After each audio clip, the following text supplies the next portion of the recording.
studying me. Anytime you I'm gonna say that God, but he's coming back on and go and never get it wrong. Why you not having clothes on? Man, that's I'm hot. And he said, and I put my shit back on. I'm going to put it back on. I'm back on. I'm going to come and get it.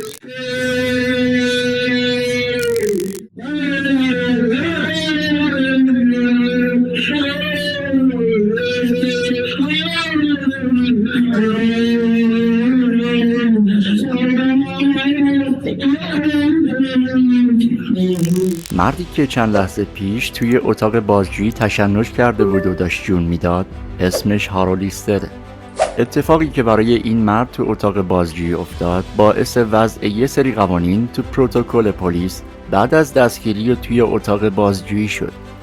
داستان از این قراره که تو ژانویه سال 2020 پلیس هارولد رو توی خیابون در حال جابجا کردن مواد میبینه. بهش به عنوان فروشنده مظنون میشه. اونو تعقیب میکنه و اتفاقاتی که در ادامه خواهیم دید. پلیس خیلی خوب میدونه که کسی اگه مواد مخدر همراهش باشه ممکنه از غفلت و تعلل پلیس رو استفاده کنه و مواد رو قورت بده. پس باید سریع عمل کنن و حواسشون جمع باشه. Put your hands up! Hands up! Hands up! Hands up! Do it now!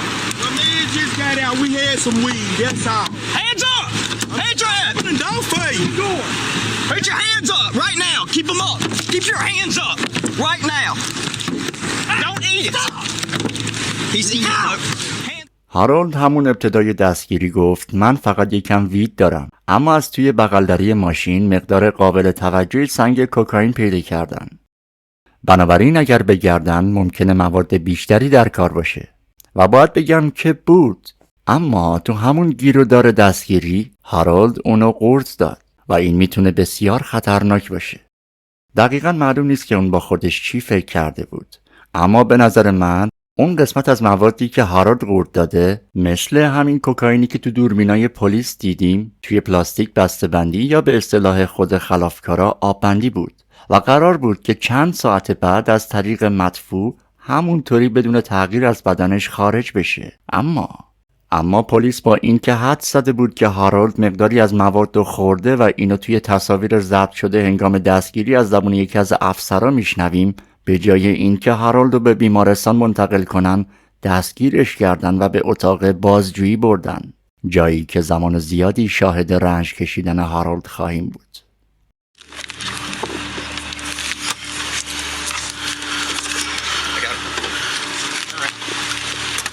Anything else? Come print me. I ain't got nothing. I ain't got nothing. Leaving all that cash in your pocket. توی بازرسی بدنی به جز پول فروش مواد چیزی از هارولد پیدا نکردن، اما توی بازرسی ماشین و اطرافش اونا 3.5 گرم کوکائین و نزدیک 1 گرم ماریجوانا پیدا کردن. پلیسا از خود هارولد هم درباره مصرف مواد میپرسن تا مطمئن بشن. حتی توی دهنش هم چک میکنن و هارولد در جواب میگه که با دوستان فقط چند تا سنگ کشیدیم. I ain't had nothing but to smoke a little rock with. That's all. Smoke me a rock. That's all. Open your mouth, stick your tongue out. It's gay, man. Open your mouth, stick your tongue out. Lift your tongue out.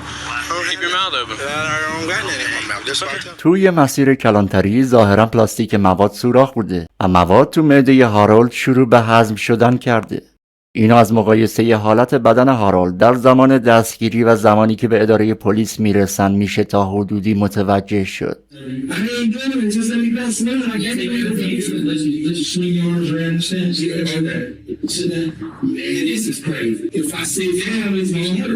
Here, in about 5 minutes, I'll come back and get you. Cause he got stuck, man. He's like, I ain't doing that to y'all. I'm not saying you gonna hurt yourself.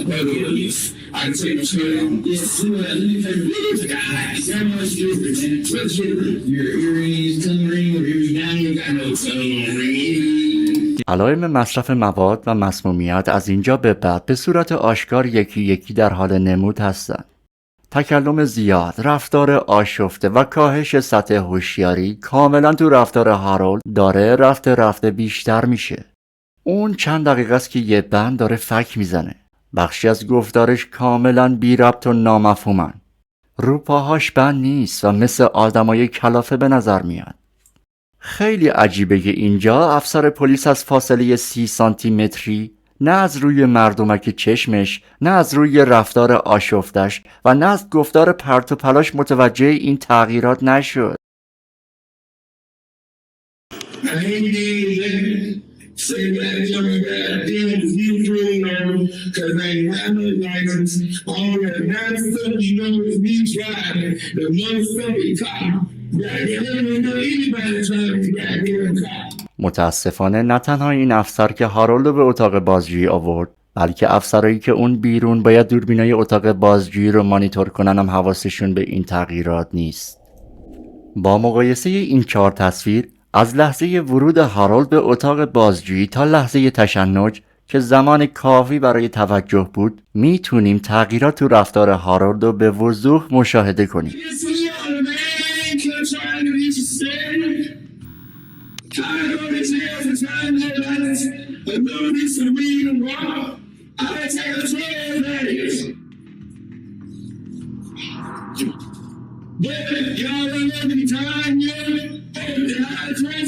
هارولد همینطور که در اثر مصرف مواد صداش بالا و بالاتر میره، درخواست آب میکنه. خیلی از جمله هاش هم مفهوم نیست. یه رفتار هیجانی همراه با هذیون که تک تک اینا علائم روشنی از مسمومیت کوکائینی هست. این هذیون هیجانی معمولاً ریسک مرگ ناگهانی رو در پی داره. هذیون هیجانی معمولاً با پرخاشگری، بیش‌فعالی، افزایش پارانویا، افزایش درجه حرارت بدن، فریادهای نامفهوم و قدرت غیرعادی مشخص میشه. هارولد دائما با صدای فریادگونه درخواست آب میکنه. میخواد تا ببرنش دستشویی. حتی خودش با فریاد میگه نمیخوام اینجا بمیرم. اما افسرهای پلیس بازم نسبت به اون و خواسته هاش بی توجه هستن تا اینکه تشنج میکنه و میفته زمین.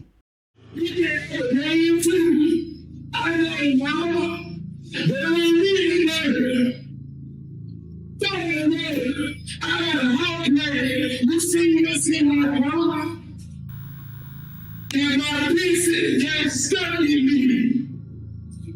And it's hiding you. I'm gonna say that God, but he's trying back on and never get it wrong. Why do you not have any clothes on? Man, that's I'm hot. And he said, and I put my shit back on. I'm going to put it back on. I'm back on. I'm going to come and get it. Let me get some more, man. That's all I'm saying. I ain't trying to listen to you. You know, you have to be a reason. I'm going to some water. I'm going to take a little something. بالاخره بعد از گذشت چندین دقیقه یه نفر میاد و ازش میپرسه که آب میخوای و بعدش براش آب میاره.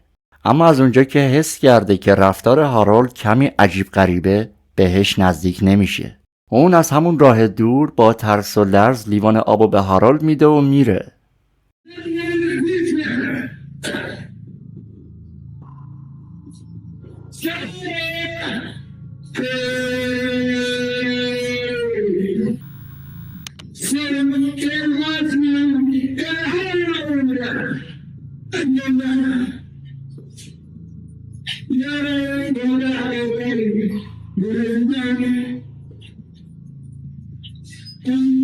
اینجا که بدن هارولد رعشه میگیره و شروع به لرزیدن میکنه، دیگه زمانیه که سیستم سمپاتیک بدنش قاطی کرده و دیگه رفتارهای غیر ارادیش هم دارن از کنترل ذهنش خارج میشن. تو این لحظه با اینکه هارولد خیلی بالاست، اما ترسو میشه توی چشماش دید.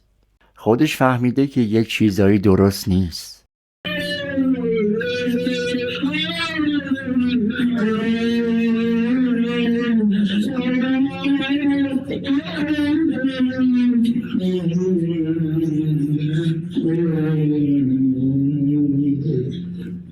بیاین نشونه‌های اووردوز کوکائین رو با هم یه مرور بکنیم. ببینیم که به طور کلی چه اتفاقایی تو بدن میفته، چه علائمی داره و چطور میشه متوجه شد که شخصی در اثر مصرف کوکائین اووردوز داره میکنه. اول از همه بیاین تاثیر اون رو روی بدن قبل از مرحله تشنج توضیح بدیم. به طور کل مصرف کوکائین رو بخشایی که نام میبرم بیشترین تاثیر رو داره. که هر کدوم از اونا رو تو مرحله ابتدایی تا قبل از تشنج توضیح میدم.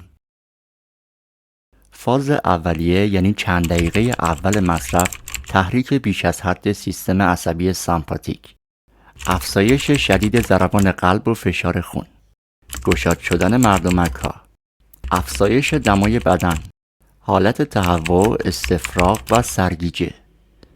فاز دوم یعنی فاز میانی، 10 تا 30 دقیقه بعد از مصرف، آریتمی قلبی یا بی‌نظمی در ضربان قلب که خطر ایست قلبی رو افزایش میده، درد قفسه سینه که به دلیل تنگ شدن شدید رگ‌ها و کاهش خونرسانی به قلبه، حملات پنیک، اضطراب شدید، هذیون و رفتارهای پرخاشگرانه که ناشی از تحریک بیش از حد مغز و در نهایت تشنج. تو دوزای بالای مصرف، کوکائین میتونه فعالیت‌های الکتریکی مغز رو بیش از حد تحریک کنه و باعث تشنج بشه. فاز سوم، فاز بحرانی، یعنی 30 دقیقه تا چند ساعت بعد از مصرف. ورم ریه. به دلیل نارسایی قلبی یا واکنش‌های شدید التهابی، مایعات در ریه جمع میشن و فرد دچار تنگی نفس میشه. همون نفس زدنا و بریده صحبت کردنا. خونریزی مغزی. فشار خون شدیداً بالا ممکنه باعث پارگی رگای مغزی بشه که سکته رو به همراه داره. و در نهایت فاز پایانی، فاز مرگ که ممکنه در اثر ایست قلبی باشه، در اثر توقف تنفس باشه و یا مرگ مغزی باشه. هارولد فوراً به بیمارستان منتقل میشه و اونجا تحت نظارت ویژه قرار میگیره. اما متاسفانه 3 روز بعد جون خودشو توی بیمارستان از دست میده. با مرگ هارولد تو بیمارستان در اثر این غفلت آشکار پلیس، هر 5 افسری که تو دستگیری هارولد نقش داشتن، قبل از اینکه پرونده علیهشون باز بشه، با فشار و توصیه مقامات بالادست از شغلشون استعفا دادن. همچنین قوانینی به پروتکل پلیس در قبال رفتار با متهم بعد از دستگیری اضافه شد. اونا موظف شدن تا بعد از این متهمینی که دستگیر میشن و دائما تحت نظارت داشته باشن و دست کم هر 15 دقیقه یه بار از حال اونا با خبر باشن. و این که موظف شدن اگه متهمی رو در ارتباط با مواد دستگیر کردن و گمان میرفت که بخشی از مواد رو خورده باشه، قبل از هر کاری با گروه امداد تماس بگیرن. اگر در مورد هارولد بخشی از این قوانینم اعمال میشد، حتما الان اون زنده بود. لازم به ذکره که مبلغ $800,000 بابت غرامت به خانواده هارولد پرداخت شد.